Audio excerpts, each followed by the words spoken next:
তোমাকে ছোটবেলা থেকে একটা কথা বারবার একদম ব্রেন ওয়াশ করার মতন বলা হয়েছে যে ভালো করে পড়াশোনা করো, ভালো নম্বর পাও, ব্যাস একটা সিকিউর চাকরি পেয়ে যাবে। আর এই কথাটা শুনতে খুব ইজি লাগে, তাই না? কিন্তু একটা প্র্যাকটিক্যাল প্রশ্ন করি যে এই ফর্মুলাটা যদি এতটাই সিম্পল হতো, তাহলে আজকে আমাদের চারপাশে এত ডিগ্রি হোল্ডার বেকার কেন? এত কোয়ালিফাইড গ্র্যাজুয়েট কেন একটা চাকরির জন্য দাঁড়িয়ে আছে? এত ট্যালেন্ট থাকা সত্ত্বেও আজকের জেনারেশন এতটা ডিপ্রেসড কেন? আজ আমি তোমাকে এমন কিছু কেরিয়ার অ্যাডভাইস দেব যেগুলো হয়তো একটু আনকমফোর্টেবল লাগতে পারে। হয়তো সবাই তোমাকে ফ্র্যাঙ্কলি এই কথাগুলো বলতে চাই না, কিন্তু আজকের এই রিয়েলিটিটা জানাটা তোমার জন্য খুব জরুরি। কারণ সত্যিটা যত দ্রুত বুঝবে, লাইফে তত ফাস্ট এগিয়ে যেতে পারবে। সো আমার প্রথম কেরিয়ার অ্যাডভাইস হচ্ছে যে এই দুনিয়া তোমার পোটেনশিয়ালের জন্য কখনো টাকা দেয় না, দুনিয়া টাকা দেয় তোমার ভ্যালুয়ের জন্য। এই কথাটা শুনতে একটু খারাপ লাগতে পারে, বাট এটাই রিয়েল ফ্যাক্ট। অনেক স্টুডেন্ট বুক ফুলিয়ে করে বলে যে স্যার আমার মধ্যে অনেক ট্যালেন্ট আছে, আমি অনেক কিছু জিনিস করতে পারি, কিন্তু প্রবলেম হলো যে ওপেন মার্কেট তোমার ভেতরের ট্যালেন্ট দেখতে আসে না। মার্কেট দেখে তোমার ফাইনাল রেজাল্ট, তুমি প্র্যাকটিক্যালি কার কোন প্রবলেম সলভ করতে পারছো, তুমি কিভাবে মানুষের লাইফ সহজ করছো, এবং দিনের শেষে তুমি কোম্পানিতে কি ভ্যালু ক্রিয়েট করছো, সেটাই একমাত্র ম্যাটার করে। আমার দ্বিতীয় অ্যাডভাইস, কেউ তোমার কেরিয়ার নিয়ে করে তোমার মতন এতটা সিরিয়াসলি চিন্তা করবে না। হ্যাঁ, ফ্যামিলি তোমাকে ভালোবাসে, টিচার্সরা তোমার ভালো চায়, ফ্রেন্ডসরা হয়তো তোমাকে সাপোর্ট করে, কিন্তু দিনের শেষে তোমার পুরো কেরিয়ারের রেসপন্সিবিলিটি তোমার নিজের। তোমার জন্য কেউ এসে রেডিমেড রোডম্যাপ বানিয়ে দেবে না, আর কেউ প্লেটে সাজিয়ে করে বলবে না যে এই নাও তোমার ড্রিম লাইফ। তোমাকেই সেটা স্ক্র্যাচ থেকে তৈরি করতে হবে। আমার 3 নম্বর অ্যাডভাইস, আজকের দিনে জব সিকিউরিটি বলে করে আদতে কিছুই নেই। আমাদের বাবা কাকাদের আমলে একটা চাকরি পাওয়া মানে ছিল যে সেটা 30 বছরের লাইফ সিকিউরিটি। আজ সিচুয়েশন কমপ্লিটলি আলাদা। টেকনোলজি রকেটের গতিতে বদলাচ্ছে, এআই আসছে, পুরো মার্কেট ডাইনামিক্স চেঞ্জ হয়ে যাচ্ছে। তাই আর জব সিকিউরিটির চেয়ে কোটি গুণ বেশি ইম্পর্ট্যান্ট হচ্ছে তোমার স্কিল সিকিউরিটি। যদি তোমার কাছে হাই ডিমান্ডেবল কোনো স্কিল থাকে, তবে তোমার একটা চাকরি আজকে চলে গেলেও তুমি কালকেই নতুন কোনো অপরচুনিটি খুঁজে বের করে নেবে। তো আমার 4 নম্বর অ্যাডভাইস, সবাই যে চেনা একটা ট্র্যাকে যাচ্ছে, সেই পথটা তোমার জন্য রাইট নাও হতে পারে। আমাদের দেশের স্টুডেন্টরা একটা মারাত্মক ভুল করে যে বন্ধু এসএসসি এক্সাম দিচ্ছে, আমিও লাইনে দাঁড়িয়ে গেলাম। পাশের বাড়ির দাদা গভর্নমেন্ট জবের প্রিপারেশান নিচ্ছে, আমিও বইপত্র কিনে বসে পড়লাম। কিন্তু একবারও কি নিজেকে ঠান্ডা মাথায় জিজ্ঞেস করেছো আমার স্ট্রেংথ কী, আমার আসল ইন্টারেস্টটা ঠিক কোন জায়গাতে? এবং মনে রাখবে যে ভেড়ার পালের মতন ভিড়ের সাথে হাঁটলে কোনো দিনও নিজের রাইট ডেস্টিনেশনে পৌঁছানো যায় না।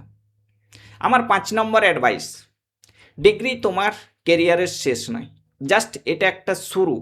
অনেকেই ভাবে যে গ্র্যাজুয়েশন কমপ্লিট হয়ে গেল মানেই লাইফ সেট, বাট রিয়েলিটি হলো যে ডিগ্রি তোমাকে বড়জোর কোনো একটা কোম্পানির এন্ট্রি পর্যন্ত নিয়ে যেতে পারে, কিন্তু ভেতরে ঢোকার পর ওই চেয়ারে টিকে থাকা আর প্রমোশন পাওয়াটা, এটা সম্পূর্ণ ডিপেন্ড করে তোমার স্কিলের উপর। আমি প্রায়ই দেখি যে স্টুডেন্টরা কেরিয়ার প্ল্যান করে কিন্তু কোনো স্কিল প্ল্যান করে না। তারা খুব ভালো করে জানে যে সে একজন ইঞ্জিনিয়ার, ডক্টর বা অফিসার হতে চায়, বাট সে বিন্দু মাত্রও জানে না যে সেই গোল অ্যাচিভ করার জন্য আজ মার্কেটে কী কী টেকনিক্যাল স্কিল বা কী কী সফট স্কিল দরকার। আর ঠিক সেই জায়গাতেই মেজরিটি অফ দ্য স্টুডেন্ট পিছিয়ে পড়ে। তো চলো একটা রিয়েলিস্টিক স্টোরি বলি।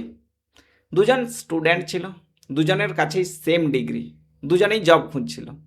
প্রথমজন প্রত্যেক দিন সকালে বিভিন্ন যে জব পোর্টাল আছে সেগুলোতে সিভি ড্রপ করছিল আর লাকের বর্ষাতে ছিল।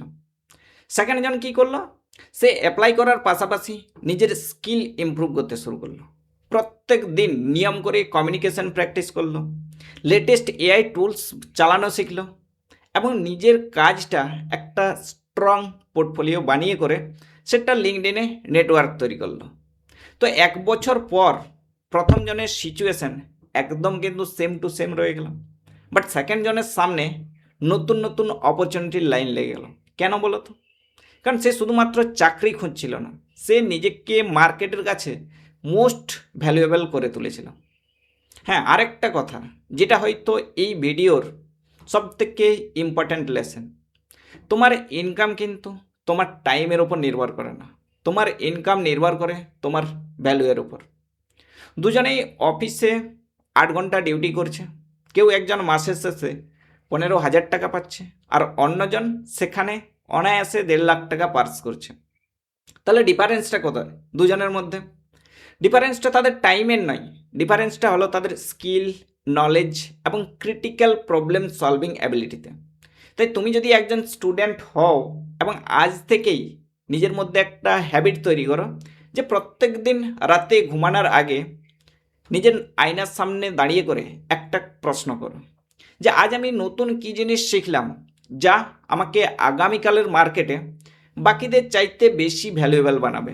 কারণ সাকসেসফুল ক্যারিয়ার একদিনে কিন্তু তৈরি হয় না, এটা তৈরি হয় তোমার প্রত্যেক দিনের ছোটো ছোটো ডেইলি ডিসিশনের মধ্যে। হয়তো এই ভিডিওর কিছু কথা শুনে একটু অস্বস্তি হয়েছে, নিজের ওপর একটু রাগও লেগেছে, বাট বিশ্বাস করো যে অনেক সময় এই অস্বস্তিকর সত্যিগুলোই আমাদের ঘুম ভাঙাতে আর জীবন বদলে দিতে সব থেকে বেশি হেল্প করে।